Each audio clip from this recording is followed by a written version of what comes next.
Hello guys, so it's me, I'm back with the second chapter of Killing Eve, and I'm really sorry that it took such a long time since I loaded up the last video. I was just really busy during the last weeks, and well, next week is a little calmer, so I decided to load up like one or two little parts, and we'll see how that's going. I've just caught a little cold, or actually quite a big cold. I don't know if you hear it. I just hope you don't care. And, well, that's it basically. Have fun with chapter 2 from Killing Eve. Villanelle sits in a window seat in the south wing of the Louvre Art Gallery in Paris. She's wearing a black cashmere sweater, leather skirt, and low-heeled boots.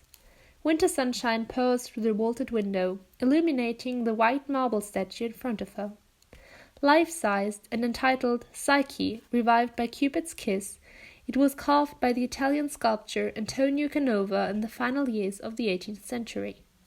It's a beautiful thing. Psyche, awakening, reaches upwards to her winged lover, her arms framing her face. Cupid, meanwhile, tenderly supports her head and breast. Every gesture speaks of love. But to Villanelle, who has been watching the visitors come and go for an hour now, Canoa's creation suggests darker possibilities. Is Cupid luring Psyche into a sense of false security so that he can rape her? Or is it Psyche that's actually manipulating him by pretending to be passive and feminine? Unaccountably, passers-by seem to take the sculpture at its romantic face value. A young couple imitate the pose, laughing. Villanelle watches closely, notes how the girl's gaze softens, how the flutter of her eyelashes slows, how her smile turns into a shy parting of the lips. Turning the sequence over in her mind like a phrase in a foreign language, Villanelle files it away for future use. Over the course of her 26-year lifespan, she has acquired a vast repertoire of such expressions: tenderness, sympathy, distress, guilt, shock, sadness. Villanelle has never actually experienced any such emotions, but she can simulate them all. "Darling, there you are!" Villanelle looks up. It's Ann-Laure Mercier, late as usual with wide, apologetic grin. Villanelle smiles, they air kiss and stroll towards the Café Moulin on the gallery's first-floor landing. "I've got a secret to tell you," Ann-Laure confides, "and you mustn't tell a soul." Ann-Laure is the closest thing that Villanelle has to a friend. They met rather absurdly at the hairdresser. Ann-Laure is pretty, extrovert, and more than a little lonely, having exchanged life at a busy public relations firm for marriage to a wealthy man 16 years her senior. Gilles Mercier is a senior functionary at the Treasury. He works inordinately long hours, and his greatest passions are his wine cellar and his small but important collection of 19th century ormolu clocks. But Ann-Laure wants to have fun, a commodity sadly lacking in the life she shares with Gilles and his clocks. Right now, before they've even reached the curving stone staircase up to the restaurant, she is pouring out the details of her latest affair with a 19-year-old Brazilian dancer at the Paradise Latin Cabaret. "Just be careful," Villanelle warns her. "You have a lot to lose, and most of your so-called friends would go straight to Gilles if they thought you were playing around." "You're right, they would," Ann-Laure sighs and links her arm through Villanelle's. "You're so sweet, you know that. You never judge me, and you're always so concerned." Villanelle squeezes the other woman's arm. "I care about you. I don't want to see you hurt." In truth, it suits Villanelle's purpose to spend time with Ann-Laure. She's well connected, with an insider's access to the finer things of life. Haute couture shows, tables at the best restaurants, membership of the best clubs. Besides which, she's undemanding company, and two women together attract far less attention than a woman on her own. On the negative side, Ann-Laure is sexually reckless, and it can only be a matter of time before some indiscretion is brought to Gilles' attention. When that happens, Villanelle doesn't want to give the impression that she's complicit in his wife's infidelity. The last thing she needs is the hostile attention of a senior public servant. "So, how come you're not shorting the Nikkei share index, or whatever it is the day traders do?" Ann-Laure asks when they are finally installed at the table. Villanelle smiles. Even super capitalists need a day off. Besides, I wanted to hear about the new guy of yours. She looks around her at the shining silver and glassware, the flowers, the paintings, the golden wash of the lights. Outside, beyond the tall windows, the sky has faded to a snow-laden grey, and the carousel gardens are almost deserted. As they eat, and Ann-Laure talks about her new amour, Villanelle makes attentive noises, but her mind is elsewhere. Fine living and designer clothes are all very well, but it's months now since the Palermo operation, and she badly needs to feel her heart race with the prospect of action. More than that, she wants confirmation that she's valued, that the organization regards her as a prime asset. She can still see, half a world away, the grim sprawl of the Dobryanka Remand Center. Was it worth it, Konstantin had asked her, throwing her life away to avenge her father, himself a man who'd gone to the bad? Put like that, of course it wasn't worth it, but given her time again, she knew that she'd act exactly as she'd acted that night. Her father had been a close-quarter battle instructor before he'd started freelancing for the Brothers' Circle, and although Boris Vorontsov hadn't been the ideal parent, giving to warring and heavy drinking and dumping Oksana in the orphanage whenever he went away on active service, he was her flesh and blood and all she had left after her mother's death. There hadn't been many birthday or New Year presents, but her father had taught her to defend herself, and more. There had been memorable days in the forest, wrestling in the snow, shooting at tin cans with his old Makarov service pistol, and lopping through birch trunks with his Spetsnaz issue machete. She'd hated the machete at first, finding it heavy and unwieldy, but he taught her how it was all in the timing. That if you got it right, the weight of the blade and the arc of the swing did the job for you. She'd found out easily enough who killed him. Everyone knew. That was the point. Boris had tried clumsily to defraud the brothers, and they had shot him and left his body in the street. The following evening, Oksana walked into the pony club on the Ulitska Pushkina. The three men she was looking for were standing near the bar, drinking and laughing, and when she sauntered up to them, smiling suggestively, they fell silent. In her army surplus jacket and supermarket jeans, she didn't look much like a shliuka, a war, but she was certainly acting like one. Oksana stood there for a moment in front of them, looking from face to face with taunting, amused eyes. Then she dropped into a crouch, her arms reaching back between her shoulder blades for the machete in its webbing holster, and drove upwards through her knees as her father had taught her.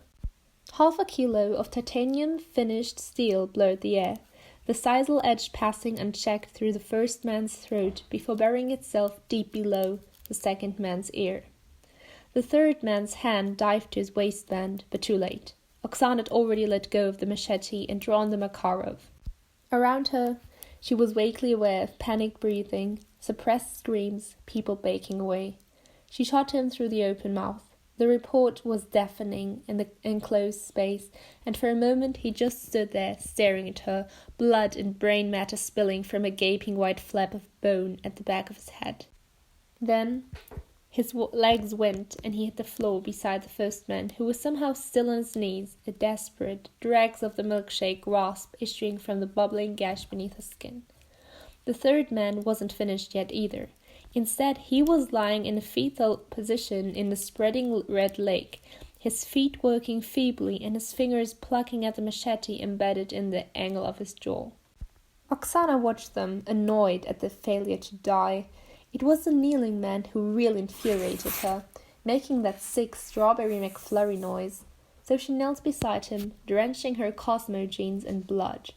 His gaze was failing, but the eyes still held a question.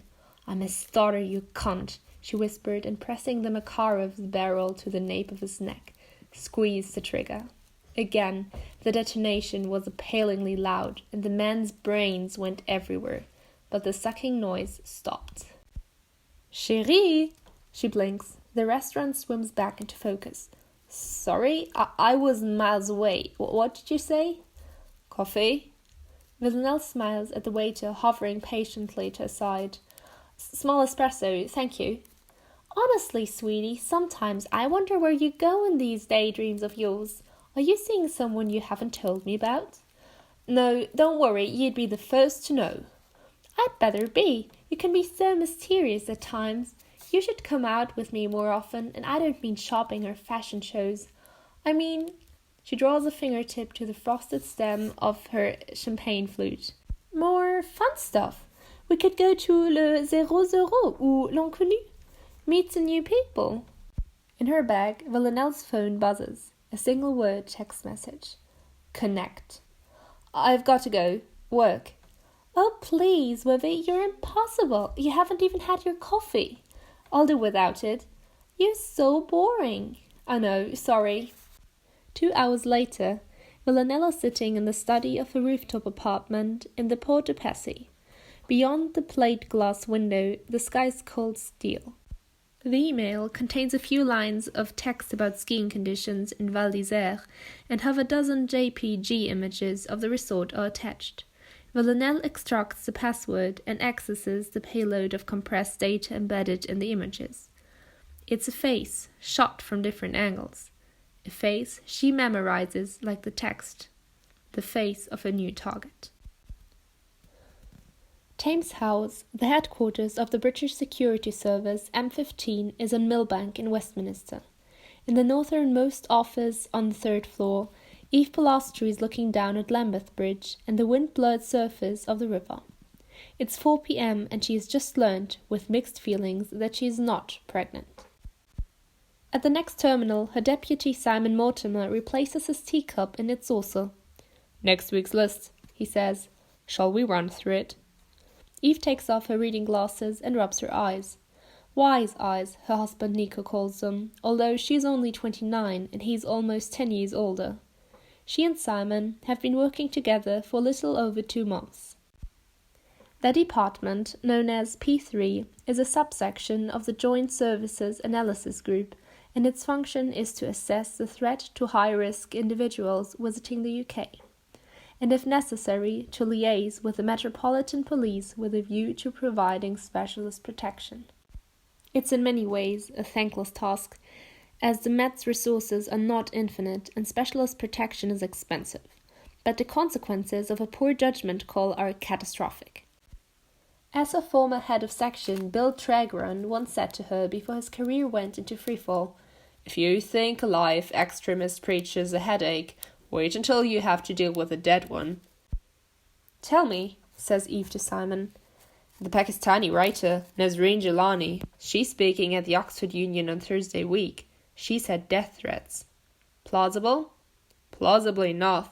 SO1 have agreed to put a team on her." "Go on." Reza Mokri, the Iranian nuclear physicist. Again, full protection. "Agreed." "Then there's the Russian Kadrin. I'm not so sure about him." "What aren't you sure about?" "How seriously we should take him. I mean, we can't ask the Met to babysit every crackpot political theorist who shows up at Heathrow." Eve nods. With her makeup-free complexion and shoulder-length hair gathered in a scrappy updo, she looks like someone for whom there are more important things than being thought pretty. She might be an academic or an assistant in the better sort of bookshop, but there's something about her, a stillness, a fixity of gaze, that tells another story. Her colleagues know Eve Polastri as a hunter, a woman who will not readily let go. "So, who requested protection for Kadrin?" she asks. "Eurasia UK, the group which organised his visit. I've run checks and they're... I know who they are." "Then you'll know what I mean. They look more cranky than dangerous. All this stuff about the mystical bonds between Europe and Russia and how they should unite against the corrupt, expansionist USA. I know, it's pretty wild, but they've got no shortage of supporters, including the Kremlin. And Victor Kedrin's their poster boy. He's the ideologist, the face of the movement, charismatic figure apparently. But not an immediate risk in London, surely. Maybe, maybe not. I mean, who would he be at risk from? The Americans aren't crazy about him, obviously, but they're not going to call in a drone strike on High Holborn. Is that where he's going to be staying? Yes, at somewhere called the Vernon. Eve nods. I suppose you're right. We don't need to trouble Protection Command with Mr. Kedrin, but I think I might go to his talk. I assume he's addressing the Eurasia UK faithful at some point. The Conwell Hall, Friday week. Good. Keep me posted. Simon inclines his head in assent. Although only in his 20s, he has the arch solemnity of a metropolitan vicar. Keying in her identification code, Eve calls up the HST, or High Security Threat List.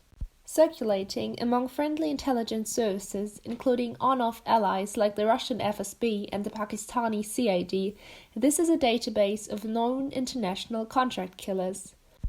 No local enforcers or fly-in, fly-out shooters, but top echelon assassins with political clients and price tags affordable only by the seriously wealthy. Some of the entries are lengthy and detailed, others are no more than a codename harvested in the course of surveillance or interrogation. For over 2 years now, Eve has been building up her own file of unattributed killings of prominent figures. A case she constantly returns to is that of Dragan Horvat, a Balkan politician. Horvat was an exceptionally nasty piece of work, implicated in human trafficking and much else besides. That didn't save Bill Tragran when Horvat was murdered in central London on his watch. Relieved of his post, Bill was seconded to GCHQ, the government listening centre at Cheltenham, and Eve, previously his deputy, became head of section at P3. Horvat was killed on a trip to London with his girlfriend, a 17-year-old heroin addict from Tbilisi named Irema Beredzi. Officially, he was in London as a member of a high-ranking trade delegation. In truth, he and Irema spent most of their time shopping. They had just left a Japanese restaurant in a poorly lit side street in Bayswater when a hurrying figure bumped hard into Horvat, almost knocking him down. In a cheerful mood, well lubricated by sake, Horvat was initially unaware that he'd been stabbed. Indeed, he apologized to the disappearing figure before becoming aware of the warm blood pumping from his groin. Open-mouthed, with shock, he sunk to the pavement, one hand clamped uselessly to his severed femoral artery. It took him less than 2 minutes to die. Irema was still standing there, shivering and uncomprehending when a party of Japanese businessmen left the restaurant quarter of an hour later. Their English was imperfect, hers non-existent, and it was a further 10 minutes before anyone called the emergency services. Irema was profoundly traumatized and initially insisted that she could remember nothing about the attack. But patient questioning by an officer from the Metropolitan Police's SO15 branch, assisted by a Georgian interpreter, eventually elicited a single key fact. Dragan Horvat's killer was a woman. Professional female assassins are very rare indeed, and since joining the service, Eve has been aware of just 2. For some years, according to the HST file, the FSB used a woman named Maria Golovkina to execute overseas hits. A member of Russia's small-bore pistol squad at the Athens Olympics, Golovkina is thought to have been trained in covert assassination at the Spetsnaz base in Krasnodar. There's also an entry in the file for Serbian hitwoman attached to the notorious Zeman clan named Jelena Markovic. Neither could have killed Horvat, for the simple reason that by the time the politician met his end in London, both were dead. Golovkina had been found hanged in a hotel wardrobe in Brighton Beach more than a year earlier, and Markovic had predeceased her by 4 months, blown to shreds by a car bomb in Belgrade. So if Irema Beredzi was right, it meant that there was a new female assassin abroad, and this interests Eve very much indeed. Why? She isn't completely sure. Perhaps because she can't imagine taking a human life herself. She's fascinated by the notion of a woman for whom killing isn't unexceptional. Someone who could get up in the morning, make coffee, choose what to wear, and then go out and cold-bloodedly put a total stranger to death? Did you have to be some kind of anomalous psychopathic freak to do that? Did you have to be born that way, or could any woman correctly programmed be turned into a professional executioner? Since taking over P3 from Bill, Eve has conducted a discreet but exhaustive search of the life cases files for any further suggestion of female involvement in an assassination and has flagged 2 references. The first involves the shooting in Germany of Alexander Simonov, a Russian business oligarch suspected of funding Chechen and Dagestani militants as part of a deal relating to oil and gas concessions. The assassin, who fired a burst of 6 rounds from an F&P-90 submachine gun into Simonov's chest outside the Frankfurt headquarters of the Alton Investment Bank, was wearing dispatch rider's waterproofs and a full-face motorcycle helmet, and raced away in a machine later identified as a BMW G650X Moto. Of the dozen or so witnesses questioned afterwards, 2 stated that they had the impression that the shooter was a woman. The other case, the close-up slaying in Sicily of a mafia boss named Salvatore Greco, is apparently not political. Local innuendo attributes the slaying directly or indirectly to the dead man's nephew Leoluca Messina, who has since assumed the leadership of the Greco clan. But there has also been speculation in the press about an accomplice, the so-called woman in the red dress. According to the investigators of the DIA, the Direzione Investigativa Antimafia, Greco was found dead in a private box at the Teatro Massimo in Palermo following an opera performance. He had been shot in the heart at close range with 2 low-velocity .22 rounds. His 2 bodyguards were also found dead on the floor of the box, dispatched with single shots to the base of the skull. Leoluca Messina is known to have been at the theatre that night, and a witness has described seeing him in the bar shortly before curtain up, talking to a striking dark-haired woman in a red dress. It appears that they were not sitting together, but CCTV footage shows Messina leaving the theatre via the stage door shortly after the final curtain. A couple of paces behind him is a blurred figure, a woman in a red dress, dark hair swinging around her shoulders. Her face is invisible, masked by the opera program that she is holding up as if to fan herself. Which, Eve reflects, is certainly no accident. The woman is well aware that the CCTV camera is there, but the really strange detail is one that the DIA have not made public. Before Greco was killed, he was immobilized with a lethal tranquilizer, apparently delivered via a custom-made device that was found buried in his left eye. A photograph of his device is in the online case file along with details of its inner workings. It's a sinister-looking thing, a curved and hollowed steel spike containing an inner reservoir and armed with a tiny plunger. Why was it necessary to incapacitate Greco in this way before shooting him? It's a question that nagged Eve for some time, and she's not nearer finding an answer than she was on the day that she first read the file. Given that the assassination took place in an essentially public location, wouldn't it have made more sense to get it over with quickly? Why, with discovery possible at any moment, would the killer want to drag things out?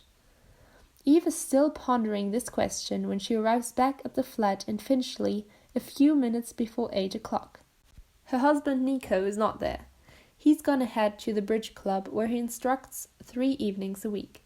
He's left a pierogi, a Polish dumpling dish, in the oven, which Eve retrieves gratefully. She's not much of a cook and hates having to prepare meals from scratch when she arrives back after a long day at Thames House. As she eats, she watches the 8 o'clock news summary on the BBC. There's a warning of a cold front coming in from the east. Make sure your boilers are serviced. An overwhelmingly bleak piece about the economy, and an imported clip of a rally in Moscow where an impassioned bearded figure is addressing an attentive crowd in a snow-whitened square. A blurry caption identifies him as Wojtop Kinovich. Eve leans forward in her seat, a forkful of pierogi suspended in her hand. Despite the poor image quality, Victor Cadron's magnetism is palpable. She strains to hear the words behind the commentator's voiceover, but the clip cuts to a story of an orphaned kitten adopted by Chihuahua. When she's finished eating, Eve exchanges her work clothes for jeans, a sweater, and a zip-up windproof jacket. The result is unsatisfactory, but she can't be bothered to give it more thought. She looks around the flat, from the waist-high stacks of books in the narrow front hall to the clothes hanging from the drying rack in the kitchen. If and when I get pregnant, she tells herself, we're going to need somewhere bigger.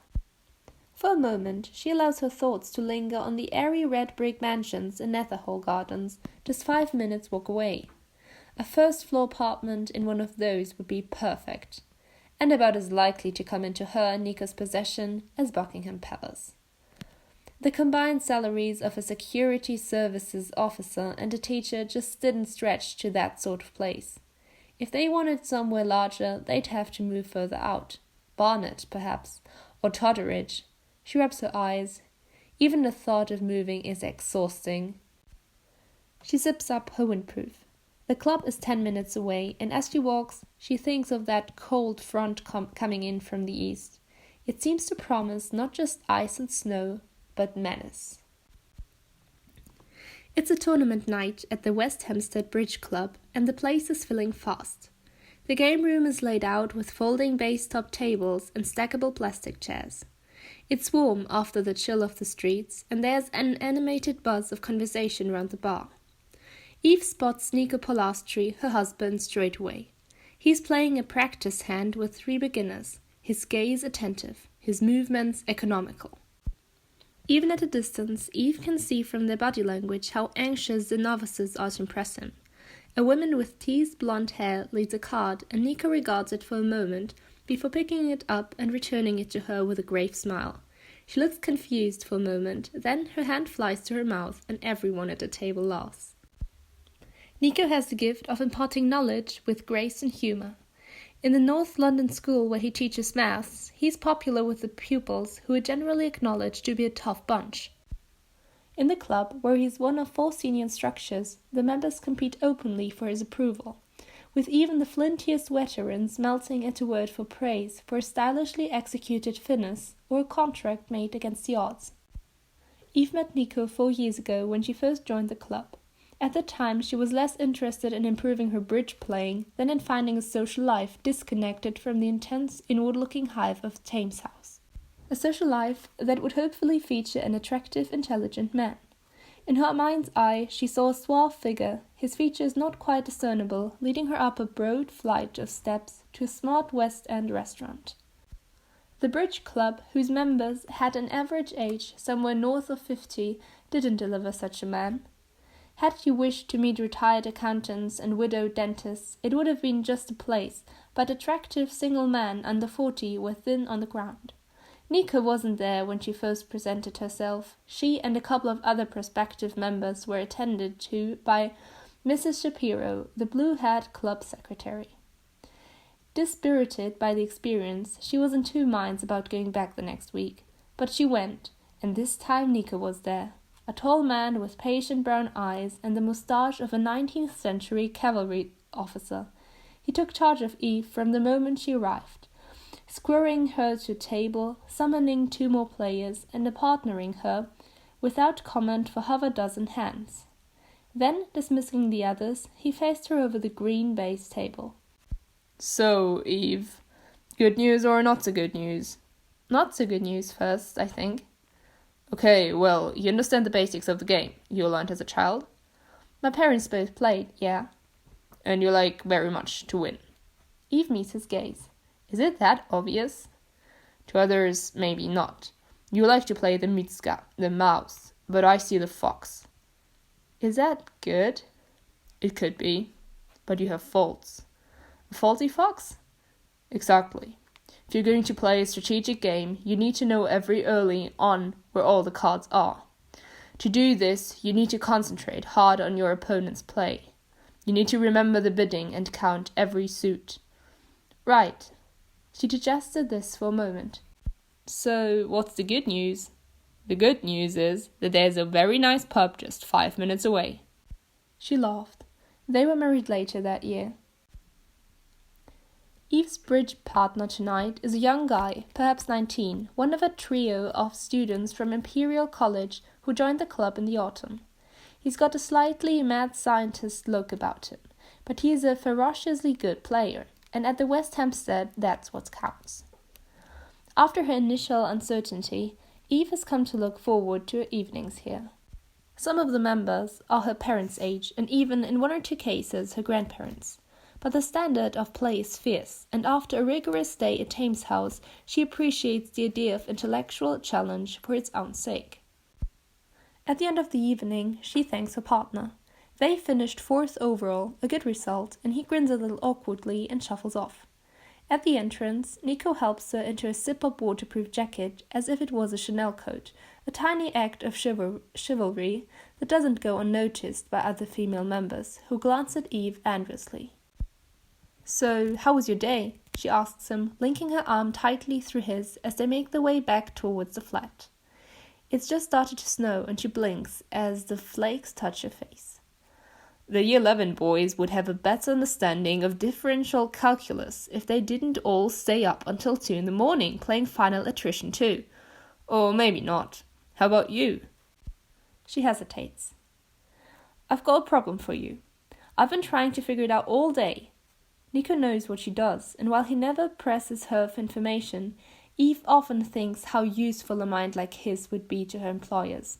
At the same time, the thought of him walking the featureless corridors of Thames House fills her with horror. It's her world, but she wouldn't want it to be his. After leaving Krakow University with a master's degree in pure and applied mathematics, Nico took off round Europe in a battered van with a friend named Maciek. Living and sleeping in the van, the pair traveled from tournament to tournament, bridge, chess, poker, anything offering a cash prize, and after 18 months on the road, retired with over 1 million zloty between them, Maciek spent his share in less than a year, mostly on the girls on the Pasha lounge on Warsaw's Ulicka Mazowiecka. Nico headed for London. "Tell me," he says. "Okay, 3 dead men on the floor of a theatre box after a performance. 2 bodyguards and a mafia don. All shot, but the don has been tranquilized first. Paralyzed by an immobilizing agent injected into one eye. What's the story? Why was he not just shot like the bodyguards?" Nico is silent for a minute. "Who was killed first?" "I'm assuming the bodyguards. The shooter, thought to be the don's nephew, used a silencer. Low-caliber weapon at point-blank range." "Body shots?" "The don, yes. The bodyguards, back of the neck. No mess, very professional." "And the syringe, or whatever, the immobilizing agent? What do we know about that?" "I'll show you." She takes out a photocopy of a photograph from her bag. They stop for a moment in a whirl of snowflakes beneath the streetlight. "Nasty-looking thing." He blows snow from his moustache. "But clever. And perhaps it wasn't a nephew. Is there a woman involved?" She stares at him. "What makes you say that?" "The killer's first problem is how to get past the bodyguards with a weapon. These are going to be tough, experienced guys." "Okay." "But this, on the other hand..." He holds up the photocopy. "They're not going to give this a second look." "How come?" He reaches into his coat pocket and takes out a pen. "Look, if I draw a retaining wire which attaches here and snaps into place there, what do we have?" Eve stares at the limp photocopy. "Oh, for fuck's sake, how can I have missed that?" Her voice is a whisper now. "It's a hair clip, a woman's fucking hair clip." Nico looks at her. "So, is there a woman involved?"